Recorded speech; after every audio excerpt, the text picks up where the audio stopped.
మహాపరిషుడుడా, ప్రేమగల మా ప్రియ పరలోకపు తండ్రి, మీ ప్రియ కుమారుడు మా రక్షకుడైన క్రీస్తు ద్వారా ఈ ప్రార్థన అడుగుతున్నాం తండ్రి. తండ్రి, మమ్మల్ని ఇంతవరకు నీ సజీవ లెక్కలో ఉంచి నీ యొక్క నామ గణితం మహిమ మేము ఉండులాగున్న కృప చూపుతున్న విధానం బట్టి వందనాలు తండ్రి. తండ్రి, నువ్వు రాయించి ఇచ్చిన ఈ అమూల్యమైన గ్రంథంలో నుంచి మరి కొన్ని మాటలు మేము పంచుకొని ఉండగా సమయోచిత జ్ఞానంతో నేను చెప్పులాగున వింటున్న వారి మనస్సు హత్తుకొని మరి వాక్య ప్రకారం జీవించులాగున కృప చూపమని నీ ప్రియకుమారుడు మా రక్షకుడైన క్రీస్తు ద్వారా ఈ ప్రార్థన అడిగి వేడుకుంటున్నాం తండ్రి, ఆమేన్. ప్రియమైన దేవుని పిల్లలగా, మరి ఇంతవరకు మనం పాటల ద్వారా బైబిల్ పఠనం ద్వారా దేవుని మహిమపరుచుకున్నాం. మరి ఇప్పుడు వాక్యం ద్వారా కూడా దేవుని నామాన్ని మహిమపరుచుకున్నది. మరి మనం ముందుగా చెప్పబడిన వాట్సాప్ ద్వారా చెప్పబడిన విధంగానే ఈరోజు మనం చర్చించుకుంటూ అంశము మానవుడు కారణ జన్ముడా. మానవుడు కారణ జన్ముడా అన్న అంశాన్ని మనం తెలియపరుచుకున్నామండి. మరి మానవుడు కారణ జన్ముడా, మరి కారణ జన్ముడా అని తెలుసుకున్నందుకు ముందుగా మానవుడు గురించి తెలియజేసుకున్నాం. మరి మానవుడు ఈ రూపంలో చూస్తున్నప్పుడు ఎలా ఉన్నాడు అనుకుంటా అంటే, చాలా నేనే అందంగా ఉన్నాను. ఎక్కువగా ఈ సృష్టిలో ఎవరిని ఎక్కువ ప్రేమిస్తుంటా అంటే ఆ వ్యక్తి ఎక్కువగా ప్రేమిస్తున్నట్టుగా మనకు కనబడుతుంది. ఇది వాస్తవంగా ఎవరైనా చూసుకున్నప్పుడు ఆ వ్యక్తి ఎక్కువగా ఇష్టపడతారు. ఆ తర్వాత ఆ వ్యక్తికి ఇష్టమైన వ్యక్తులను ఇష్టపడడం జరుగుతుంది. మరి ఆ విధంగా ఇష్టపడడం కారణం అతని యొక్క శరీర సౌందర్యం బట్టి అని భావించుకుంటూ ఉంటాడు. ఉదాహరణకు చూసినప్పుడు చక్కటి ముఖ కవలికలు, చక్కటి మీసం,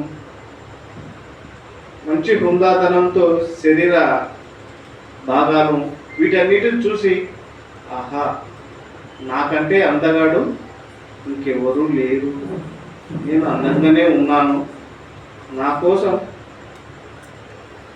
నేను బాగా రెడీ అవ్వాలి, ముస్తాబ్ అవ్వాలి అని శరీరంలో కొన్ని చిన్న చిన్న లోపాలు ఉన్నప్పటికీ బాగా అలంకరించుకొని ఆకర్షణీయంగా ఉండాలని చూస్తాడు. ఇలా ఉండడానికి మానవుడు ఇష్టపడతాడు. మరి ఈ విధంగా అందంగా ఉన్నాను అనుకుంటూ మురిసిపోతూ ఉంటాడు. మరి ఇలా అందంగా ఉన్న వ్యక్తి, బాగా ఉన్న వ్యక్తి ఎలా ఉంటాడంటే, నేను ఆరోగ్యవంతుడిని, బాగా ఉంటా అనుకుంటాడు. కానీ ఈ అందం ఈ మానవుని యొక్క వయసులో ఉన్నటువంటి ఆరోగ్య విషయాలు ఎప్పుడు ఒకే విధంగా ఉంటాయని మన బైబిల్ వంటి ఆలోచన చేస్తే ఎప్పటికీ ఒకేలా ఉండవు. పిల్లప్పుడు ఎలా ఉంటామో, వయసు పెరిగిపోతే ఎలా ఉంటామో, వృద్ధాప్యంలో ఎలా ఉంటామో మన కళ్ళ కట్టినట్టుగా సమాజంలో చూస్తూ ఉంటాం. మరి అలా చూస్తూ ఉండడానికి గల కారణం దేవుడు చక్కటి కళ్ళు ఇచ్చాడు కాబట్టి ఆ కళ్ళతో మనం చూస్తూ ఉంటాం. మరి చాలా మంది అనుకుంటారు, చక్కటి అవయవాలు నిర్మించాడు దేవుడు. చాలా మంది ఎక్కువ డబ్బులు సంపాదించి శరీరంలో రేణుకోని రోగాలు తెచ్చుకుంటూ ఉంటారు. మరి అలా రేణుకోని రోగాలు తెచ్చుకున్నప్పుడు వాళ్ళ ప్రాణాపాయ స్థితికి వచ్చినప్పుడు డాక్టర్ దగ్గరికి వెళ్తారు. డాక్టర్ దగ్గరికి వెళ్ళి ఏం చెప్తా అంటే, డాక్టర్, ఎంత డబ్బులు పోయినా పర్వాలేదు, మా శరీరానికి వచ్చిన రోగాన్ని నయం చేయండి. ప్రాణాపాయ స్థితికి వచ్చేమంటారు, ఎంత డబ్బులైనా పర్వాలేదు డాక్టర్ గారు, ప్రాణాలు కాపాడాలి, మీరే అని చెప్పుకుంటున్నారు. ఇలా మానవుడు తన శరీరానికి కావాల్సిన విషయాల గురించి జాగ్రత్త పడుతూ ఉంటాడు.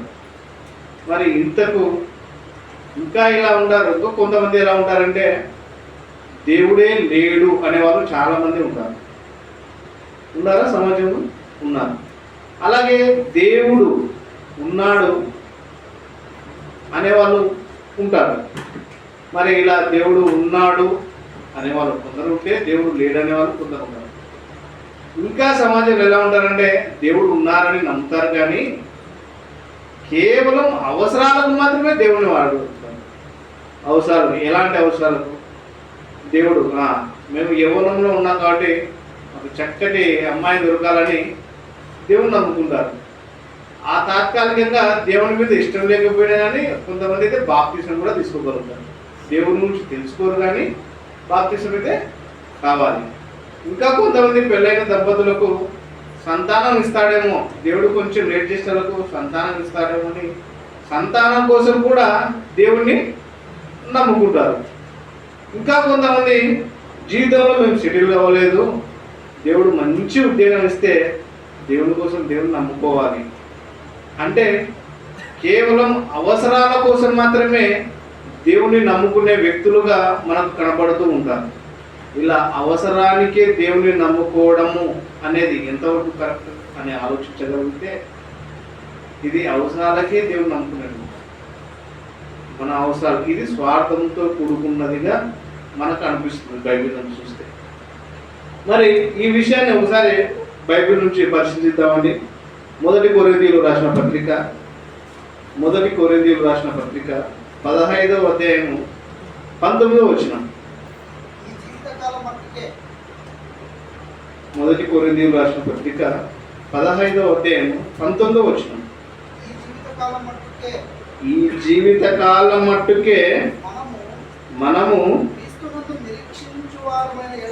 క్రీస్తునందు నిరీక్షించిన వారమైన ఎడల మనుషులందరికంటే దౌర్భాగ్యమై ఉందము.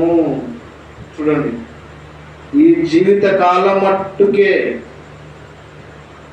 దేవుడు మనకు చక్కటి అమ్మాయిని ఇస్తాడు, చక్కని భర్తని ఇస్తాడని ఈ జీవితకాలం అంటే మన అవసరాల కోసం మాత్రమే దేవుణ్ణి ఉపయోగించుకున్నది, దేవుని కోసం బతుకుతున్నట్టుగా నటించడం వల్ల చాలా నష్టం జరుగుతుంది ఈ జీవిత కాలం మట్టుకే. అంటే కేవలం టెంపరీగా దేవుడు అంటే మనకు అవసరం ఉంది కాబట్టి నమ్ముకుంటున్నాం, సమాజంలో ఒక వేషం వేసుకుంటున్నాం, మంచి వ్యక్తులుగా ఉండాలి అని వేషం వేసుకోవాలని చూస్తున్నాం. ఇలా కొద్ది కాలం మట్టుకే మనం వేషం వేసుకోవాలని చూసినామంటే దేవుని తెలుసుకోకుండా ఆడికే నిలబడిపోయినట్టు. అలా మన అవసరాల కోసమే దేవుణ్ణి అలా విశ్వసిస్తే ఎంత నష్టం జరుగుతుందంటే చనిపోయిన తర్వాత ఎక్కడికి వెళ్ళిపోతాం? పాతాళంలోకి వెళ్ళిపోతాం. మరి అలా పాతాళానికి వెళ్ళిపోవడానికి కారణం ఏమి? ఈ జీవిత కాలం మట్టుకే. ఎందుకంటే మనకు తెలియదు, బైబిల్లో లోతుగా కొంచెం దేవుడు ఏం చెప్పాడు, ఎలా ఉన్నాయని మనకు తెలియక మన అవసరాల కోసమే దేవుణ్ణి వాడుకుంటుంటాం. ఇలా వాడుకోవడం అనేది కూడా తప్పే. అసలు దేవుడు అంటే తెలుసుకోవాలి. ఎలా తెలుసుకోవాలి అంటే మనం ఎక్కడి నుంచో తెలుసుకోవద్దు, సాక్షాత్తు దేవుడే మన కోసం చక్కటి గ్రంథం తయారు చేసి మన చేతిలో పెట్టాడు. మరి అలాంటి గ్రంథాన్ని పరిశీలించుకుంటూ దేవుడు ఏం చెప్తున్నాడు, ఏ విషయాలు అయితే చెప్తున్నాడు అనే విధంగా చూసుకుంటూ ఉండాలి. మరి ఇంతకు మానవుడు కారణ జన్ముడా? పాఠంలోకి వెళ్తే మానవుడు కారణ జన్ముడు. సరే, మానవుని గురించి తెలుసుకున్నాము. ఈ మానవుడు ఎలా ఏర్పడ్డాడు ఇవన్నీ మనకు బాగా తెలిసిన విషయాలే. అయినప్పటికీ ఒకసారి మళ్ళీ పరిశీలించుకుంటూ చూద్దాము. ఆదికాండము 2వ అధ్యాయము 7వ వచనం. ఆదికాండము 2వ అధ్యాయం 7వ వచనం. దేవుడైన యెహోవా నేల మట్టితో నరుని నిర్మించి. చాలేనా? చూడండి, ఈ పదం ఎన్నో మాటలు విన్నామా? దేవుడైన యెహోవా నేల మట్టితో నరుని నిర్మించి అంటున్నాడు. నిర్మాణం అనే దాన్ని ఏ దానికి వాడుతుంటాం మనం? మన పరిభాషలో మనం ఎక్కువ ఈ నిర్మాణాన్ని ఏ విధంగా చూస్తున్నామంటే మనకు మన స్థాయి తగ్గట్టుగా ఒక ఇంటిని కట్టుకుంటే అది ఒక నిర్మాణం. కొంతమంది ఇంజనీరింగ్స్ ఉంటారు, వాళ్ళు ఏం చేస్తుంటారు, పెద్ద పెద్ద డ్యాములు కట్టుకుంటారు, పెద్ద పెద్ద అంతస్తులు కట్టుకుంటారు, పెద్ద పెద్ద భవనాలు కట్టుకుంటారు. వీటికి వారి స్థాయి తగ్గట్టుగా వారి యొక్క నిర్మాణాలు.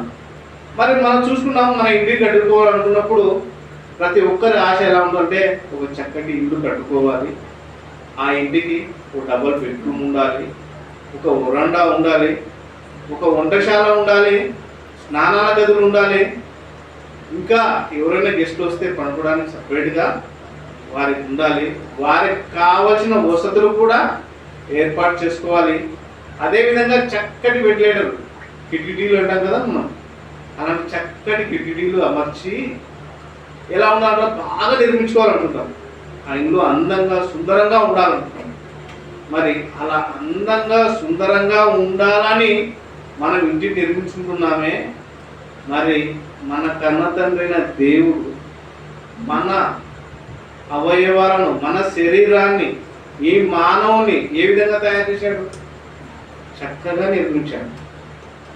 నిర్మాణానికి ఏ విధంగా పదం ఉపయోగించాలంటే, మనం ఒక ఇంటిని ఏదైతే నిర్మించాలనుకుంటున్నామో దేవుడు కూడా ఒక చక్కటి నిర్మాణం, ఆ నిర్మాణంలో ఏముండాలి ఏముండకూడదు మానవునికి అని దేవుడు ముందుగానే ఆలోచించాడు. లేకపోతే ఆదామే, తండ్రి నాకు కళ్ళు ఉండాలి, చెవులు ఉండాలి, ఈ ముక్కు ఉండాలి, ఈ విధంగా ఉండాలి అని ఆదామేమని అడిగాడా? అడగలేదు. కానీ ఇవన్నీ తయారు చేసింది ఎవరు?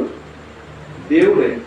దేవుడే చక్కటి కళ్ళు, మనిషికి ఎలా ఉండాలి, కళ్ళు ఉన్నాయన నిర్పలానికి, చెవులు ఎలా ఉన్నాయి, నీకు ముక్కు వాసన చూసుకోవడానికి 2 ముక్కులకు మళ్ళీ 2 నాసిక రంధ్రాలు, మంచి పెదవులు, మీసం, గడ్డం, చక్కటి శరీర అవయవాలు, కాళ్ళు, చేతులు, వీటన్నిటిని దేవుడు మన కోసం ముందుగానే ఆలోచించాడు. అందుకే ఎఫెసీయుల పత్రికలో ఒక మాట ఉంటుంది, ముందుగా తన కోసం నిర్ణయించుకొని, దేవుని కోసం ముందుగానే నిర్ణయించుకున్నాడు దేవుడు ఎలా చేసుకోవాలి, ఎలా ఉండాలి. అలా చక్కటి అవయవ నిర్మాణంతో మట్టి ద్వారా, నేల మట్టితో ఉన్నాడు, నేల మట్టి ద్వారా మనుషులు తయారు చేశాడు. మరి ఇంత ప్రకృతి, ఇంత సైన్స్ అండ్ టెక్నాలజీ మనకు అభివృద్ధి చెందింది కదా, మరి అలాంటి మట్టితో మరి మనుషులను మనం ఎవరైనా తయారు చేయగలుగుతాము? చేయలేము. అది ఎవరి వల్ల కాదు, అది అసాధ్యమైనది. అది చేయాలంటే దేవుడు ఒక్కడే చేయగలడు. మరి ఈ నిర్మాణం అనేది ఆదాముతోనే సరిపించాడా దేవుడు? కాదు, ఆదాముతోనే సరిపించలేదు. ఇంకా ఈ నిర్మాణాన్ని ఆదాములో నుంచి తీసిన ప్రక్కటెముకలో నుంచి కూడా ఒక నిర్మాణం చేశాడు. మరి చూద్దాం, అదే ఆదికాండం 2వ అధ్యాయం 22వ వచనం. తరువాత దేవుడైన యెహోవా తాను ఆదాము నుండి తీసిన ప్రక్కటెముకను స్త్రీనిగా నిర్మించి, చూడండి, ఆదాము యొక్క ప్రక్కటెముకలో నుంచి దేవుడు ఎవరిని నిర్మించాడు? స్త్రీని నిర్మించాడు. మరి ఇక్కడ కూడా దేవుడు నిర్మాణము అనే పదము ఉపయోగించాడు. అవునా? నిర్మించాడా లేదా? నిర్మించాడు. మరి దేవుడు స్త్రీని నిర్మించినప్పుడు స్త్రీ కూడా ఎలా ఉండాలి? మరి పురుషుని మాత్రమే స్త్రీ కూడా ఉంటే సరిపోతుందా? లేదు, అట్లా అనుకోలేదు దేవుడు. దేవుడు ఏమనుకున్నాడు? మనమైతే ఆదాముని ఏ విధంగా అయితే తయారు చేశామో, ఆయన యొక్క చక్కటి కళ్ళు, అవయవ నిర్మాణాలు ఏ విధంగా అయితే ఉన్నాయో, అతనికి ఆకర్షణీయంగా, ఆ పురుషునికి ఆకర్షణీయంగా ఉండాలని దేవుడు తలంచాడు. కాబట్టి ఆదాము ఏ విధంగా ఉన్నాడో ఆదాముకు ఆకర్షణీయంగా, ఆయన సరిపడే విధంగా సాటి అయినదిగా దేవుడు ఎవరిని తయారు చేస్తాడు? స్త్రీని తయారు చేస్తాడు. మరి స్త్రీని నిర్మాణం, స్త్రీ కూడా ఎలా ఉండాలంటే చక్కగా, అందంగా, పురుషునికి ఆకర్షణీయంగా ఉండే విధంగా చక్కటి అవయవ నిర్మాణాలతో స్త్రీని కూడా నిర్మించాడు.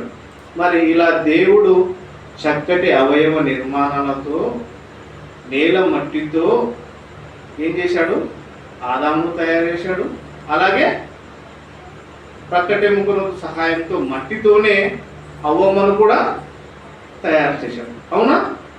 ఇలా దేవుడు నిర్మాణాలు స్టార్ట్ అయిపోయాయి. ఆ దేవుడి నిర్మాణాలలో ఆటికి ఆగిపోయిందా? లేదు, ఇంకా ఆగిపోలేదు. ఆగిపోక ఏం జరుగుతుంటుంది? ఇంకా అవ్వమ్మ తాత ఏం చేశారు? వాళ్ళు తప్పు చేశారు, పండు తినేశారు. తర్వాత మొదటి సంతానం కలిగింది. అవునా? మరి అలా మొదటి సంతానం కలగడానికి కూడా మరి వారి సంతానంలో కూడా దేవుడు నిర్మాణం అనేది ఉంది. ఉందంటారా లేదంటారా? ఉంది. సపోజ్గా చూసుకుంటే ఒక మానవుడు ఒక పురుషుడు కానీ ఒక స్త్రీ కానీ తయారు కావాలంటే ఒక తల్లి తండ్రి అనేవారు వారి కలయిక వల్ల ఏర్పడతారు. అవునా? ఇది ఎలా ఏర్పడతారంటే బాగా తెలిసిన విషయమే. పురుషులోని స్పమ్స్ శుక్రకణాలు వచ్చేసి స్త్రీలోని అండంతో ఫలదీకరణం చెందినప్పుడు మాత్రమే ఏమైపోతుంది? బిడ్డగా పిండంగా ఏర్పడి బయటకు వస్తుంది. మళ్ళీ ఇలా కొడుకుగా కూతురుగా మీరు రావాలంటే దేవుని సంకల్పం ఎంత ఉంటుంది అనుకుంటున్నాను? చాలా ఉంటుంది దేవుని సంకల్పం. పెళ్ళైన భార్య భర్త వారి కలయికలో దాదాపుగా 50 కోట్ల శుక్రకణాలు పోటీ పడేస్తాయి. ఈ 50 కోట్ల శుక్రకణాలలో మనము తయారవ్వాలంటే ఒకే ఒక శుక్రకణం. మరి మిగతా శుక్రకణాలన్నీ ఏమైపోతాయంటే నిర్జీవం అయిపోతాయి. నిర్జీవం అయిపోతాయి. తల్లి అండంతో ఒకే ఒక శుక్రకణం ఫలదీకరణం చెందుతుంది. ఒకే ఒక కణంతో ఫలదీకరణం చెందుతుంది. మరి అలా ఒకే ఒక ఫలదీకరణం చెంది ఆ కణము ఏమైపోతుందంటే కణాలు అభివృద్ధి చెందుతాయి. ఆ అభివృద్ధి చెందుతూ పిండం నుంచి అవయవ నిర్మాణాలు జరుగుతున్నాయి అవయవ నిర్మాణాలు. మరి ఇంతకు మానవుల నుండి అతి సూక్ష్మమైన ఒక శుక్ర కణం నుండి మానవుడు తయారు కావడం అనేది ఎంత గొప్ప విషయం కాదంటారా? 50 కోట్ల శుక్ర కణాలలో ఒక్క శుక్రకణంగా ఉన్న నువ్వు తల్లి అండంతో ఫలదీకరణం చెందాలంటే దేవుని సంకల్పం ఉందంటారా లేదంటారా? ఉంది. అంతటి చక్కగా మీరందరూ అభివృద్ధి చెందాలంటే దేవుని సంకల్పం ఉంది. మిగతా వారు నీతో పాటు ఉన్న 49 కోట్ల చిల్లర పైగా ఏమైపోయారు? ఫెయిల్యూర్ అయిపోయారు. మీరు మాత్రమే సజీవంగా ఉన్నారంటే దేవుని యొక్క గొప్పతనం. అవునంటారా కదా? అలాగే ఒకే ఒక శుక్రకణంగా ఉన్న నువ్వు మరి ఇంతగా శరీరంలో అవయవాలుగా ఎలా అభివృద్ధి చెందగలిగారు అని డాక్టర్లను అడిగినా, పిండోత్పత్తి శాస్త్రవేత్తలను అడిగినా, మానవ నిర్మాణ యొక్క శాస్త్రవేత్తలను అడిగినా ఏమో అయినా మాకు తెలియదు. కణాలు అభివృద్ధి చెందినాయి అంతే. అంతవరకు చెప్పగలుగుతారు. డాక్టర్ చెప్పగలుగుతారా? అయినా ఒకే ఒక శుక్రకణంగా ఉన్న కణం మరి మానవుల శరీరము, ఎముకలు, చర్మము, మాంసం, గుండె, ఊపిరితిత్తులు ఇవన్నీ ఎలా వచ్చాయి అని ఆలోచించగలిగితే ఎక్కడి నుంచి వచ్చాయి ఇవన్నీ? దేవుడే తయారు చేస్తుంది అని మనకైతే తెలుసు. కానీ చక్కటి అవయవ నిర్మాణం జరగాలని దేవుని యొక్క సంకల్పం ఉంది. అందుకే ఒక కణంగా ఉన్న నువ్వు ఏమైపోతావంటే కణ విభజన ద్వారా కొన్ని కణాలు మాంసం గాను, కొన్ని కణాలు గుండె గాను, కొన్ని కణాలు ఎముకలు గాను, కొన్ని కణాలు వెంట్రుకలు గాను, బాడీలో ఏ అవయవాలైతే మనకు కావాలో ఆ కణాలని ఒక కణం నుండి అభివృద్ధి చెందేస్తాయి. ఇది గొప్ప విషయమో కదంటారు. అలా ఎవరికైనా సాధ్యమవుతుందా? ఒక చిన్న కణం, కంటికి కనిపించని కణంతో కణ విభజన చెంది మానవుని యొక్క శరీరం తల్లి గర్భంలో అభివృద్ధి చెందుతుంది. అవునా? మరి ఆ ఒక శుక్రకణం అనేది ఎక్కడి నుంచి వస్తుంది? పురుషులో నుంచి వస్తుంది. మరి కంటున్నది ఎవరు ఇక్కడ? స్త్రీ కాదు, పురుషుడే కంటున్నాడు. కనేది ఎవరు? పురుషుడే. స్త్రీలో పాత్రగా ఏమైపోతుందో అభివృద్ధి చెందుతూ ఉంటాడు. స్త్రీలో అభివృద్ధి చెందుతున్నాడు. అందుకే ఇద్దరి కలయిక ఉన్నప్పుడు మాత్రమే పిల్లలుగా ఉంటారు. సో ఇక్కడ కంటున్నది పురుషులే, స్త్రీలా అనుకోకూడదు మనం. ఎందుకంటే బైబిల్ తెలిసిన మనము ఆదికాండం మత్తయి సువార్త 1వ అధ్యాయం ఉంటుంది. ఆదాము ఇస్సాకును కనేను, ఇస్సాకు యాకోబును కనేను. అంటే కంటున్నది ఎవరు అని చెప్తున్నాడు? అబ్రహాము ఇస్సాకును కనేడు, ఇస్సాకు యాకోబును కనేను. ఇలా కంటున్నది ఎవరు? పురుషులే. మీరు సపోజ్కి ఇట్లా అనుకున్నారు అనుకో, మేము స్త్రీలో మేము కంటున్నామని మీరు అనుకున్నారు అనుకో, ఓ స్కూల్లో మీ పిల్లల్ని కానీ మీ పాపను కానీ చేర్పించాలి. చేర్పించాలంటే అమ్మ ఎవరు మా పిల్లడు, వీళ్ళ నాయన పేరు ఏం పేరు మా అని అడుగుతారు. తల్లి పేరు అడుగుతారా? అడగరు, తండ్రి పేరే అడుగుతారు. అంటే కారణం ఇక జనరల్ కంటున్నది ఎవరంటే తండ్రే కంటున్నాడు. కాబట్టి ఇలా కణ విభజన జరగడం వల్ల శరీరంలోని అవయవాలు ఉత్పత్తి జరుగుతుంది. మరి ఆ కణాలకి ఎలా తెలుసు? ఓ 2 కళ్ళు ఉండాలని, ఇంత బొచ్చు ఉండాలని, మనిషికి ఇంత మీసకట్టు ఉండాలని, ఇంత ముఖ అవయవాలు ఉండాలని, ముక్కు ఉండాలని, 2 చేతులు ఉండాలని, 2 చేతులు ఒక్కొక్క చేతికి 5 వేళ్ళు ఉండాలని, ఇవన్నీ ఎలా తెలుస్తాయి? ఆలోచించండి. ఒక అవయవంలో ఇవన్నీ రావాలంటే ఆ కణాలు అభివృద్ధి చెందాలి. మరి ఆ కణాలు అభివృద్ధి చెందాలంటే వాటికి ఆర్డర్ వేసింది ఎవరు? వాటిని తయారు చేస్తున్నది ఎవరు? దేవుడు కదంటారా? దేవుడే కదా. మరి ఒక చిన్న కణంలో ఉన్న నువ్వు నీ యొక్క అవయవాలలో ప్రతి ఒక్క కణం, చర్మం కావాలంటే చర్మం, కాలు కావాలంటే కాలు, మాంసం కావాలంటే మాంసం, గుండె కావాలంటే గుండె, ప్రతిదీ ఒక కణము నుండే దేవుడే అభివృద్ధి పరుస్తున్నాడు. అవునంటారా కదా? మరి ఇది చక్కటి నిర్మాణమా కాదా? నిర్మాణమే కదా. మరి ఇంత చక్కటి నిర్మాణం చేస్తున్నది ఎవరు? దేవుడు. మరి శాస్త్రవేత్తలకు ఏమైనా తెలుసా? మానవ శరీర శాస్త్రవేత్తలకి ఈ అభివృద్ధి ఎలా చెందుతుందో తెలుసా? తెలియదు. పిండోత్పత్తి శాస్త్రవేత్తలకు తెలుసా? తెలియదు. ఏ శాస్త్రవేత్త కలిగినా వాళ్ళకు తెలిసిన పరిధి వరకు మాత్రమే చెప్పగలుగుతారు. తెలియని విషయాలు ఎవరు చెప్పగలరంటే ఎవరి వల్ల కాదు. కాబట్టి ఒకసారి చూద్దాము. ప్రసంగి గ్రంథము 11వ అధ్యాయం 5వ వచనం. ప్రసంగి గ్రంథము 11వ అధ్యాయము 5వ వచనం.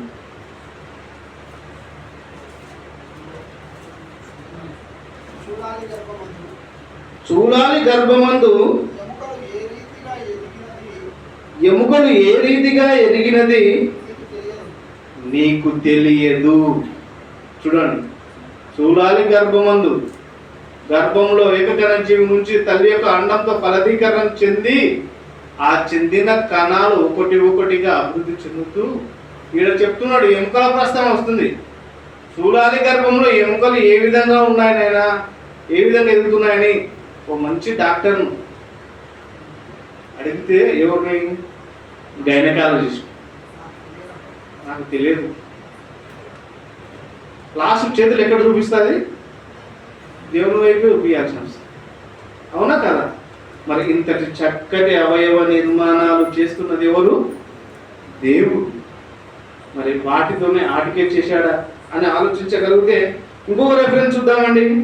1 కొరింథీయులు రాసిన పత్రిక 15వ అధ్యాయము 37-38 వచనంలో ఓ మంచి మాట చెప్పాడు దేవుడు. చూడండి ఒకసారి. కొరింథీయులు రాసిన పత్రిక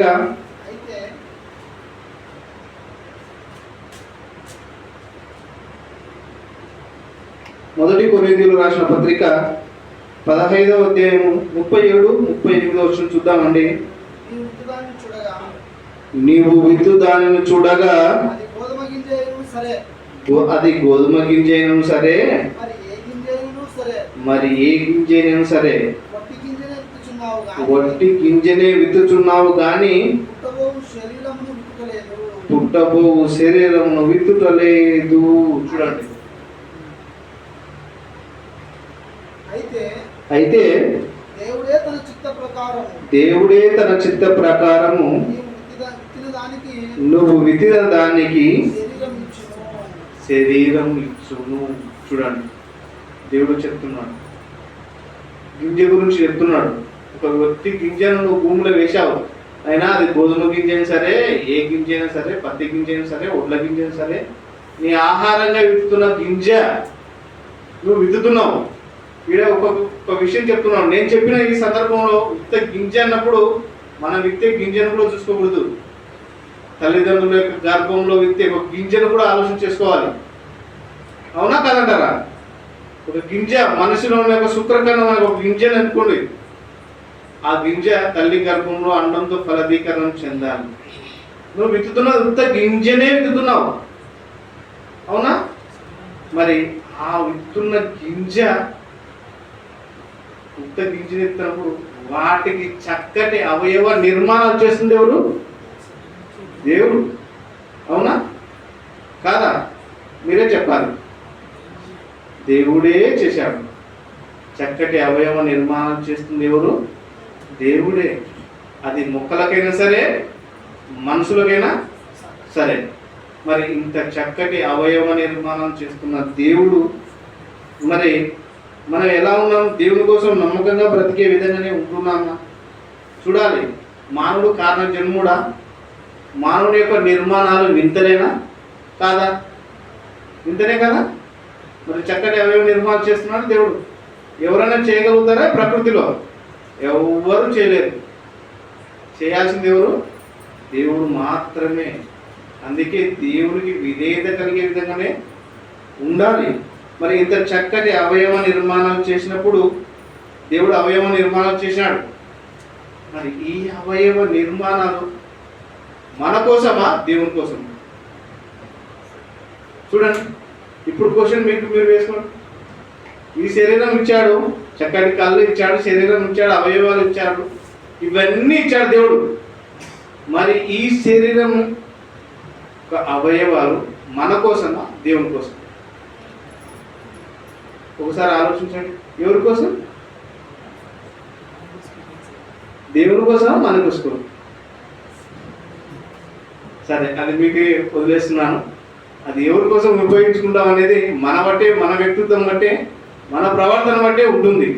సరేనా? మరి ఇది చక్కటి అవయవ నిర్మాణం చేసినప్పుడు మరి అవయవ నిర్మాణం చేశాడు దేవుడు. నేల మట్టితో నరును నిర్మించాడు. నిర్మించిన తర్వాత మానవుని తయారు చేసినప్పుడు వారి నాసికారంధ్రంలో ఏముదాడు? జీవవాయువును ఉదాడు. జీవవాయువు అనేది ఎవరంటే అప్పుడున్న పరిస్థితులలో ఆదాము అనే జీవవాయువును ఉదాడు. అవునా కదా? జీవవాయువుతో ఏమైపోయాడు? ఆదాముగా తయారైపోయాడు. అంటే దేవునిలోని భాగం ఎవరిలోకి వచ్చింది? ఆదాములోనికి వచ్చేసి. ఇంకో క్వశ్చన్, మనిషికి మన పుట్టుక ఏ విధంగా ఉంటుందో అనేది మనకు తెలుస్తుందా? తెలియదు. కానీ చనిపోయేటప్పుడు మన ఆత్మ వెళ్ళిపోయేది మాత్రం ఖచ్చితంగా మనిషికి తెలుస్తుంది. తెలుస్తుందా తెలియదా? నాయన ఈ వేదన పడలేకపోతున్నా, త్వరగా చనిపోవా. ఆత్మ వెళ్ళిపోయేటప్పుడు మనిషికి తెలిసిపోతుంది. ఆత్మ రావడం అయితే తెలియకపోవచ్చు, కానీ ఆత్మ వెళ్ళిపోవడం తెలుస్తుంది. తెలుస్తుందా లేదా? తెలుస్తుంది. మరి ఇలా చక్కగా దేవుడు ఏం చేసినంటే శరీరంలో ఆత్మను తయారు చేసి ఆదాము తయారు చేశాడు. ఆదాముతో పాటు ప్రకటన గురించి అవమ్మను తయారు చేశాడు. అలాగే వారి కలయిక ద్వారా పిల్లలను కూడా నిర్మించే విధానంగా ఏ విధంగా నిర్మించాలి, శుక్రకణం పిండం నుంచి ఏ విధంగా నిర్మాణం జరుగుతుంది, ఇలా చక్కటి అవయవ నిర్మాణాలతో మానవుని తయారు అనేది జరుగుతూ ఉంది. ఇప్పటికి కూడా దేవుడు చేస్తూనే ఉన్నాడు. అవునంటారా కాదంటారా? మనకున్న చేతి వేలలో ఒక చేతి వేలు తయారు కావాలంటే కణ విభజన జరగాలి. ఏం జరగాలి? కణ విభజన జరగాలి. అలా కణ విభజన జరిగినప్పుడు మాత్రమే చక్కటి అవయవాలకు ఆ కణాలకు చెప్తుంటాడు, నువ్వు నా కుమారుడు చక్కని వేలు తయారు చేయబో, చిటికిన వేలు ఇట్లా తయారైండు అని ఈ అవయవ నిర్మాణాలు నీ అరచేతిలో నేను చెప్పుకున్నాను ఆయన అని చెప్తుంటాడు. అవునా కదా? అంటే మనం దేవుడు నిర్మాణం చేస్తున్నాడు. మరి ఇంత చక్కటి అవయవ నిర్మాణాలు దేవుడు ఎందుకోసం చేసింటాడు అనుకుంటున్నారు? ఒకసారి చూద్దాం. మొదటి కొరింథీయులకు రాసిన పత్రిక 6వ అధ్యాయము 19వ వచనం. మొదటి కొరింథీయులకు రాసిన పత్రిక, మీ దేహము దేవుని వలన మీకు అనుగ్రహింపబడి మీలో ఉన్న పరిశుద్ధాత్మకు ఆలయమై ఉన్నదని మీరు ఎరగరా? మీరు మీ సొత్తు కాదు. చూడండి, దేవుడు స్పష్టంగా చెప్తున్నాడు. అయినా మీకు చక్కటి అవయవ నిర్మాణం అన్ని చేశాను. మీరు మీ ఇంట్లో నిర్మించుకుంటున్నారు. ఎవరు ఉండడానికి నిర్మించుకుంటున్నారు? మనం ఉండడానికి నిర్మించుకుంటున్నాం. అలాగే దేవుడు కూడా తన యొక్క అవయవ నిర్మాణంతో మానవుని తయారు చేసుకుని ఏం చేస్తున్నాడు? ఎక్కడ ఉంటా అంటున్నాడు దేవుడు? దేహం, మన దేహము. అదే చెప్తున్నాడు. చూడండి, మరొకసారి చదువుదాం. మీ దేహము దేవుని వలన మీకు అనుగ్రహింపబడి మీలో ఉన్న పరిశుద్ధాత్మకు ఆలయమై ఉన్నదని మీరు ఎరగరా? మీరు మీ సొత్తు కారు.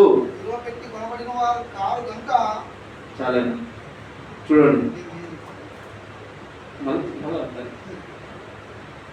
మీరు మీ సొత్తు కాదు, దేవుని ఆలయం. చూడండి, దేవుడు ఎక్కడ ఉంటా అంటున్నాడు? దేహంలో ఉంటా అంటున్నాడు. మరి అలాంటి దేవుడికి ఇంత చక్కటి అవయవ నిర్మాణం ఇచ్చిన మనము దేవునికి స్థానం ఇస్తున్నామా? చూడండి, దేవుని నిర్మాణం ఎంత గొప్పదో ఇద్దరు విన్నారు. ఎలా విన్నారు? దేవుడు అవయవ నిర్మాణం చేయంటే ఫస్ట్ మానవుని ఆదాలను అందరు చేశాడు. ఇలా చేసుకుంటూ వస్తాడు, ఇప్పుడు కూడా చేస్తున్నాడు అన్నాం. అవునా? మరి ఇంత చక్కటి అవయవ నిర్మాణాలు చేస్తున్నప్పుడు దేవుడు మన ఇంటిలో మనం అయితే ఎలా నిర్మించుకొని ఎలా ఉండాలనుకుంటున్నాడో దేవుడు కూడా మన దేహంలో ఉండాలనుకుంటున్నాడు.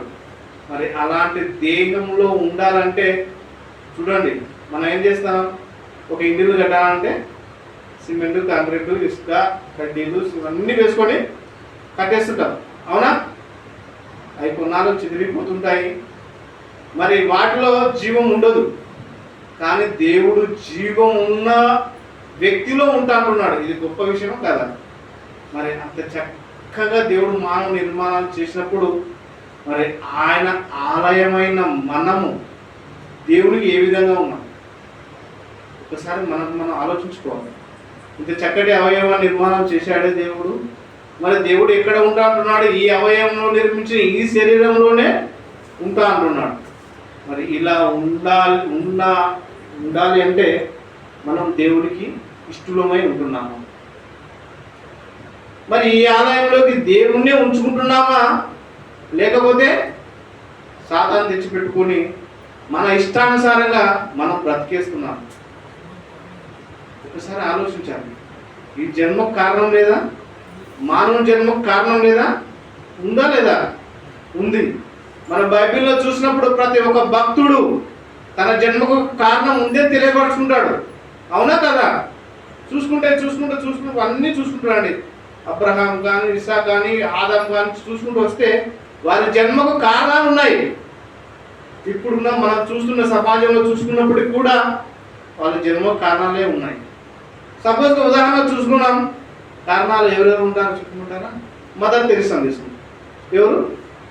మదర్ తెరీసా మన దేశమా? కాదు.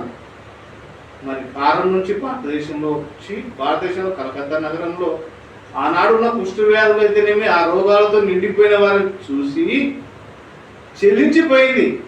ఆమె ఎవరిని బట్టి చెల్లించిపోయింది? ఆ ఉన్న రోగుల పేషెంట్ని బట్టి కాదు. ఆమె ముందుగా నమ్మింది, విశ్వసించింది ఎవరిని?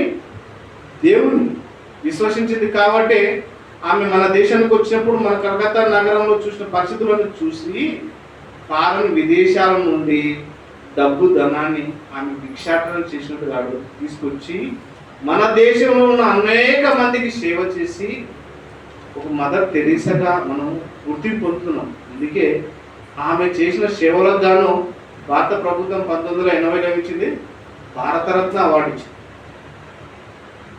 అంటే ఆమె జన్మకు కారణం ఉందా? ఉంది కదా. మరి యేసుక్రీస్తు కూడా తన జన్మలో ఈ భూమి మీదకి వచ్చిన శరీరధారిగా వచ్చినప్పుడు ఆయన కూడా కారణ జన్ముడుగానే రావడం జరుగుతుంది. ఈ లోకంలో పాపంలో మునిగిపోతుంది నాయన. మరి ఈ పాపాలలో పోవాలంటే వారు ఇచ్చే బలుల వల్ల కాదు. వారు సమాజంలో తెలుసుకోలేకున్నారు, ఇంకా మూర్ఖంలో నిలబడిపోయినారు. వారి యొక్క బలుల వల్ల, రక్తం వల్ల నాకు అసహ్యం వేస్తుంది. ఒక మంచి నీతిమంతుడి యొక్క రక్తం కావాలి. ఆ నీతిమంతుడి రక్తం కావాలంటే ఎవరు వెళ్ళాలి? యేసుక్రీస్తే వెళ్ళాలి. మరి యేసుక్రీస్తు వారు వచ్చారా? కారణం జన్ముడుగా వచ్చాడా? వచ్చాడు. ఆ యేసుక్రీస్తు మాటలు తీసుకున్న ఎంతో మంది ఇన్స్పిరేషన్గా అయ్యారు. వారిలో గాంధీజీ ఒకరు. గాంధీజీ కూడా హింసను విడి అహింస మార్గంలో నడవమన్నాడు. నడిచాడా? మహాత్ముడు అంటున్నాం మన భారతదేశంలో. అంటున్నాం. మరి గొప్ప వ్యక్తులు కారణ జన్ములుగానే ఉన్నారా? ఉన్నారు. ఇప్పుడున్న మన పరిస్థితిలో చూసుకుంటే మన కాలంలో మనం చూస్తున్నాము, మన బీఓఏ డైరెక్టర్ జయశాల్ పిడి సుందరరావు గారు, మరి ఆయన కూడా కారణ జన్ములుగా మనకు కనబడతాడు. ఎందుకంటే ఎంతో మందిని సేవకులుగా తయారు చేసి, ఎంతో మందిని తన మాటల ద్వారా దేవుని వైపు ఆకర్షించడం చేసి, దేవుని కోసం నమ్మకమైన వ్యక్తిగా ఇంకా జీవిస్తూ దేవుని పనిలో కొనసాగుతున్నాడు. అలా కొనసాగుతున్నాడు కాబట్టి ఆయన కూడా కారణ జన్ముడుగా నిలబడిపోతుంది. మరి ఇంత చక్కటి అవయవాలు నిర్మాణించిన మనకు దేవుడు, మనము ఎలా ఉన్నాం ఒకసారి ఆలోచించుకుంటున్నాము.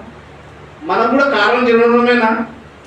లేదు, దేవుడు ఈ జన్మలు ఇచ్చాడు, మన సాధారణ దగ్గర పెట్టుకొని మన ఇష్టానుసారమైన పనులు చేసుకుంటూ, మన స్వార్థం కోసం మనం బ్రతుకుతూ, దేవుని పక్కన పెట్టి, దేవుడు నిర్మించిన ఆలయంలో మనం దేవుని ఉంచుకోక సాతాను ఉంచుకొని సాతాను క్రియలు చేస్తూ అలా బ్రతికేస్తే నష్టపోయేది ఎవరు? మనమే. నష్టపోతామా లేదా? నష్టపోతాం, ముమ్మాటికి నష్టపోతాం.